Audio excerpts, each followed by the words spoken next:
Hey, how's it going, folks? We at the Rabbit Hole wanted to introduce a segment that we will be calling G's Cloudy Conversations. This is for those of us whose depth of thought can range from kiddie pool to oceanic in proportion, which is a flowery roundabout way of saying that this is a one-on-one conversation with yours truly, and we're going to be covering this odd little world we live in. I mean, keeping up with the Rabbit Hole fashion, we may cover topics from cartoons and comics to the state of the world we live in. As long as I have your ear, I'll pretty much run my mouth. So let's run it.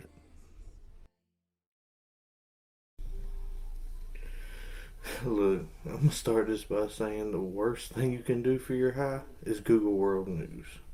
Cause somewhere between nuclear attack drones and a herpes outbreak, the roller coaster kind of started taking a dip.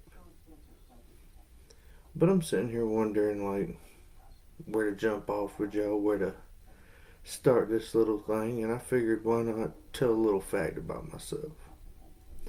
For some reason, I've always had the ability to attract the oddballs, the weird folks out there, which served me for better or worse being a nighttime security guard at Myrtle Beach. I mean, I was doomed from the jump on that. The job description should have been fight crazies and crackheads for $10 an hour. We'll give you a stupid outfit.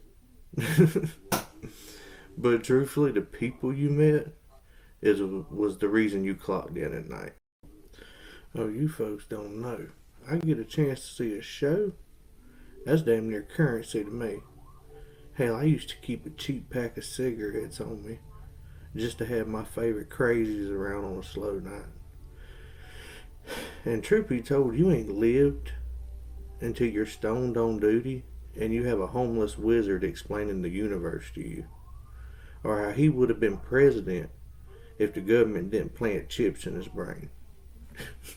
Hell, to be honest with you, I missed that guy. I hope the government didn't get him again. To me, man, I mean, truthfully, crazy folks is better than gold sometimes. But you really gotta find the right balance. There's a thin line between the fairies tell me which pier to sleep under and the drugs make you look like my dad, so I'm gonna cry and pee next to you for the next 30 minutes. And yes, both of those have happened while I was working at Myrtle Beach. Oh, there was this one fella, scrawny old guy, wore real big t-shirts and jean shorts, and had them big ass soldier boy shades on. Mind you, it was midnight every time I saw him, but he kept them some bitches on. And to really round out this wonderful ensemble, he wore this long, skinny silver chain with a Chevy key on the bottom of it. I'm talking a bow tie stamped key and nothing else. And he always rode a bike. Never seen him in a car, but he always rode a bike.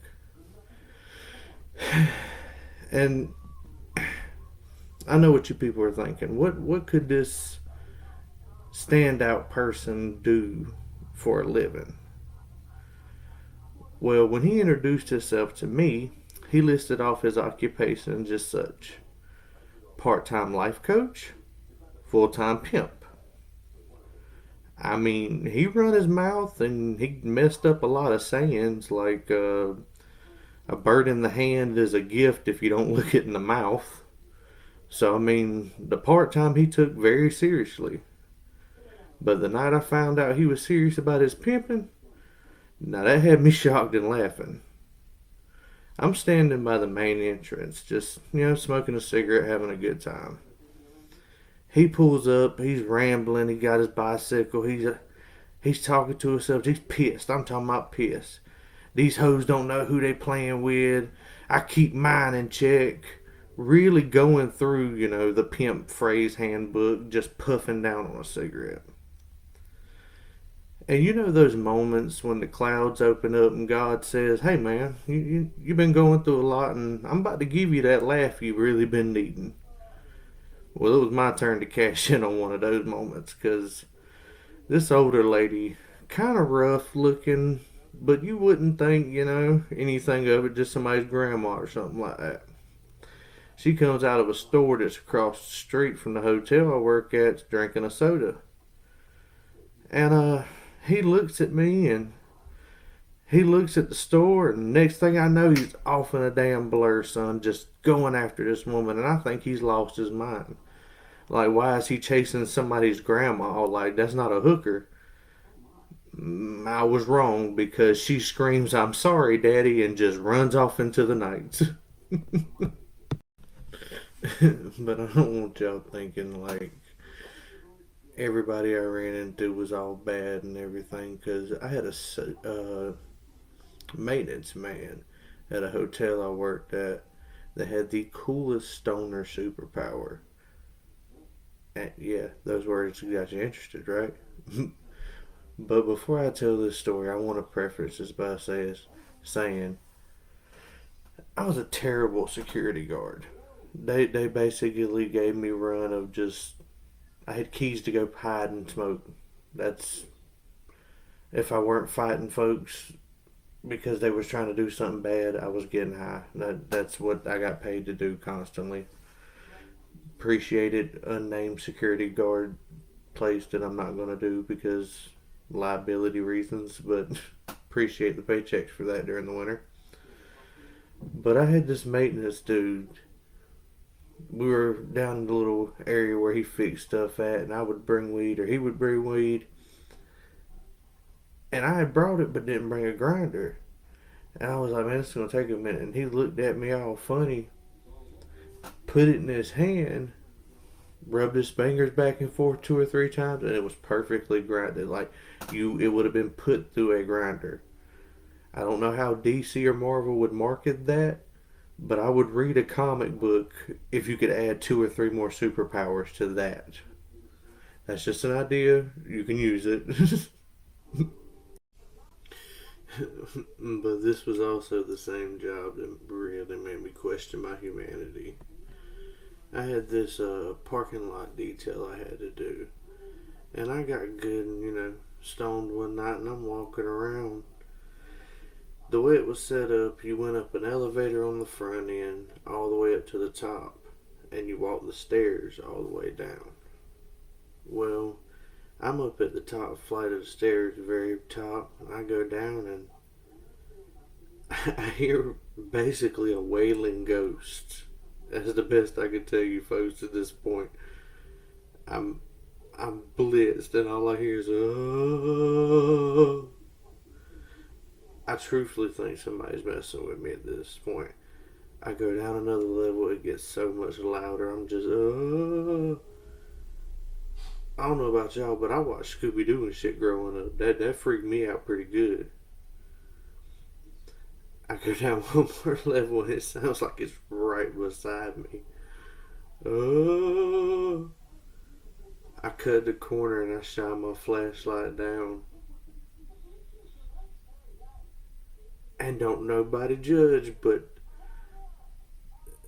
this fella was obviously missing something upstairs, but was getting his balloon blowed up by a lady of the evening. I shine that light. He looks so pissed at me, pissed at her. She's looking at me like I just caught her pushing soft spots on babies' heads in. Like, they don't know what to do. I'm stoned. I don't know what to do. I look at him. I said, don't be here when I come back. I walk right past him and go down the stairs.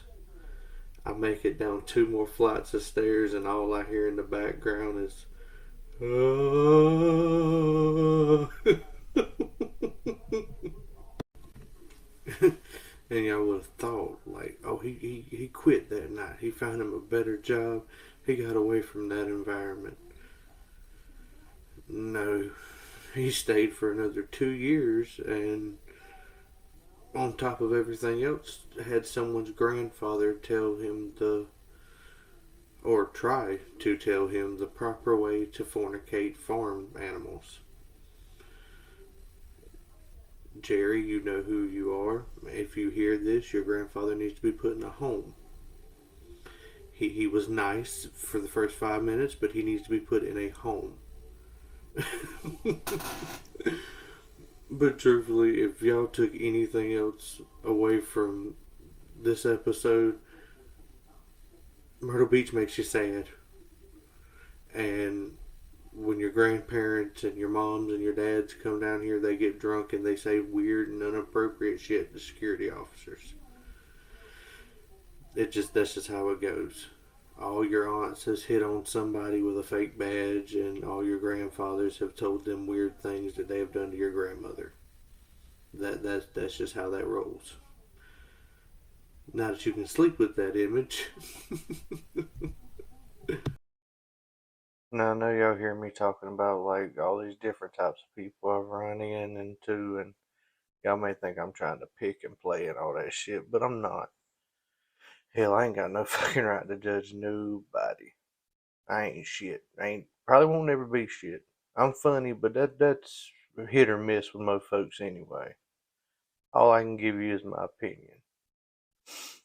Truthfully, there's only three types. Well, bunch of people, but here I'll give y'all three types of people I just don't trust. I can't trust at all. The first class of people is people who will go to a restroom at somebody's house or the bathroom at somebody's house, and they have the shower curtain drawn.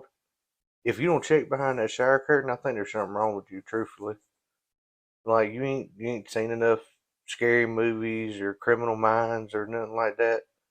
Hell, you lucky I ain't punched your fucking shower curtain. That's truthfully. I have been tore up plenty of times and punched a shower curtain because the damn AC has moved it to make it look like somebody was breathing behind there.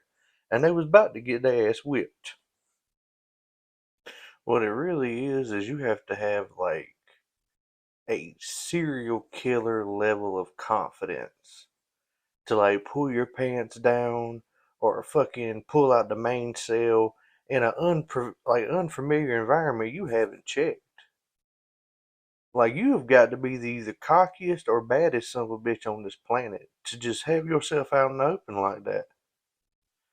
Or I'm far too paranoid and read into too much, but let's focus on y'all and not me. We'll just do that. I'm y'all on the couch. I'm the one behind the desk. Here's a fun question though about that. What's scarier, not checking? I mean, checking and feeling silly and checking it, or checking it and finally actually something being there. Like you check all these times, and you're just over at damn Karen's house, and yep, she has a serial killer that's been waiting on her. But I was just a lucky son bitch that had to pee when we first just walked in. I tell you what, though, you better be a big son of a bitch behind that curtain, though, because I'm gonna tear Karen's apartment all to hell. Now, the second person that y'all really just, you gotta watch. Y'all do what you want to. I'm just saying, this is my list of folks that you tell me that you can't ride in the car with me. You just can't. Y'all remember them ice creams that had the damn gumball at the bottom of it? Anybody who got into adulthood and will still buy one of those has no concern for anything else that happens in life. That gumball at the bottom of that damn ice cream was the hardest, nastiest thing ever. And we all ate them up as kids. We all thought that was the coolest thing in the world. But if you're an adult and that is your ice cream of choice, you should be put on a watch list. Matter of fact, that goes for any of the ice creams. They're all nostalgic. We all love them. We all love looking at them. The cross-eyed Ninja Turtles, the colorful Doodle Bob you get, all that good stuff. If you're eating that as an adult, there's a watch list that you need to be put on. And the final one, when I tell you the one that really like just worries me the most, anyone whose cigarette of choice is non-menthol. Because we all know cigarettes smell bad, they taste bad. Trust me, I've smoked them for years.